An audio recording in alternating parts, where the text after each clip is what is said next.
Just tell them your story. My story? Yeah.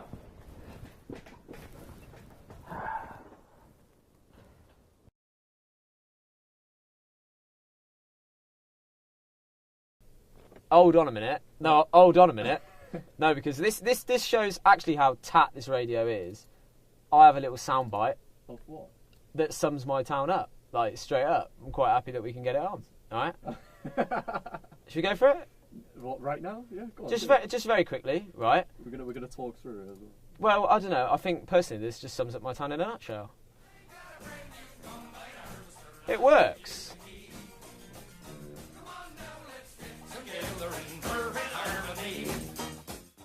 I've noticed that our sense of humour at home is very dark. Really, there's no, you know, a lot of times in Portsmouth or something, like, met a lot of people who, you know, get offended by jokes and all this kind of rubbish. And they, you know, they go, oh, you've overstepped the mark, or like, you know, someone will make a joke at someone else and they go, oh, I think that mark offended them. And all that kind of stuff. In Evesham, there is no mark. People just go for it. People you don't know will turn around and turn to you. I was walking through the street the other day, and my shoes have got, you know, heels on them. When you walk, they make a bit of a clunk noise. Yeah, I like it. I don't know why. It's almost quite military. It's quite fun. And a woman turned around in the street, never seen her before, and she said, "Oh, you look like a bummer." Nice to meet you too, madam. Have a nice day. It used to, you know, feel like quite a nice small town community, and it's become very isolated in the sense that a large majority of the town now, you don't feel like you can walk down parts of it. I can remember just before coming to university, being on the hill with a few friends, and I remember thinking everybody that I know or have ever known is in my eyesight. In that valley in between hills. Yeah, somebody who you can speak to in a minute decided it would be fun to try and get to as close to the tower as he could during mating season while surrounded by deer. And I thought it was a terrible idea, so I stayed a good 20 minutes back. And then it's just fun to see someone like running back in pitch black, screaming, "It's coming, it's coming." And then shining a torch behind them to see a stag with its antlers down going for it. It's very fun. Shame he didn't get hit. Honestly, like, it is an actual shame he did not get gored to the floor. Well, can you talk about the radio, though? What about the radio? What is the radio? The show that I do. Yeah. It's a way of distracting myself from the world, and it's just absolutely awful. It's tat. It's not done like a radio show. I don't think it should be. I think if you're dossing around at home and you're just having a laugh, you don't want to listen to some, you know, pretentious man in his mid-20s talking about how he loves this new album from this new band and things like that. Just have someone talking absolute rubbish with a mate. Because that's what most of life is, you know, serious events joined together by just tat. And that's what I like chucking at people. Tat. It's very intriguing. I'm enjoying it. You're blowing your own horn now. I'm on a radio. I'm on the radio with my own show, and there's a camera crew in here. It's quite fun, actually. There's a webcam up there that is working. So, I mean, if group sessions are something that gets you going, turn it on.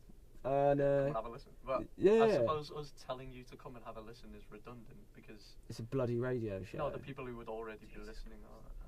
They've probably turned off by now because it's crap. It's crap radio. No, but this next song's not going to be because you love this song. I think what shocks a lot of people, and we've had issues with gay people coming up and being really annoyed about it, is that their perception of what a gay man should be has been questioned. They don't like it. And they get very annoyed that the gay image, the world of gay men and, you know, lesbians, for them has been almost tarnished. And when they meet someone who isn't like that, it takes what their view of the world and it shapes it. They don't like it.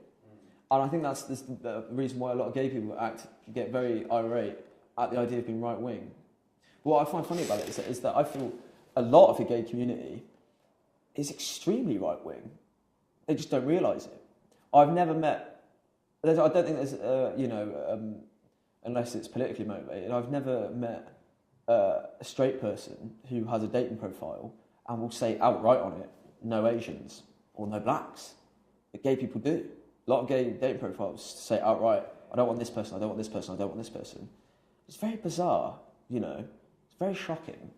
And then they, you know, are happy to turn around and call people fascist. A lot of the gay community, if you look at how you want to categorise, you know, different political ideas, is very fascist. If someone says to you on a date, I'm sorry, I can't date you, you are Asian, I mean, that's quite fascist. And they're the people who are happy to slate people for, you know, almost changing the view of gay community and stuff like that. I mean, with me, I think I was 17, and I had a day. I was on certain medications, things like that. The doctors had no idea about where the depression and the work came from. You know, the constant self-loathing. They didn't have any idea. And you know, after a while of numbing myself to try and get through it, I kind of just snapped. Total mental collapse. Which is scary for a 17-year-old kid, because even after this collapse, you know, and going into hospital and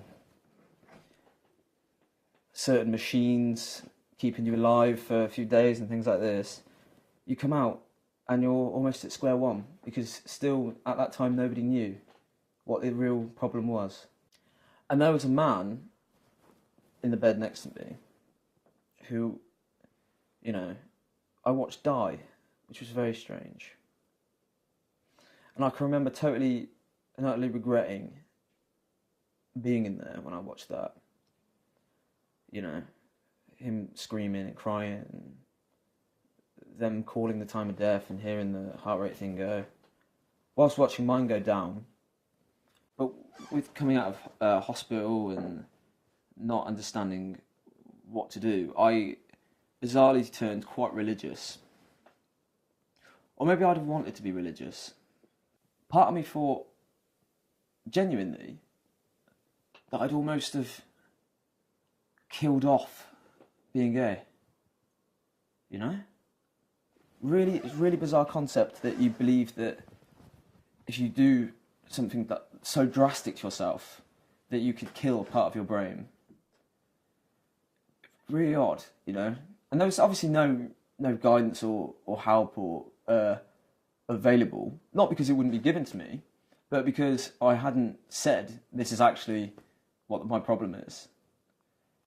What's acknowledgeable is that each person is in their own world and has their own drama and has their own problem, so to speak.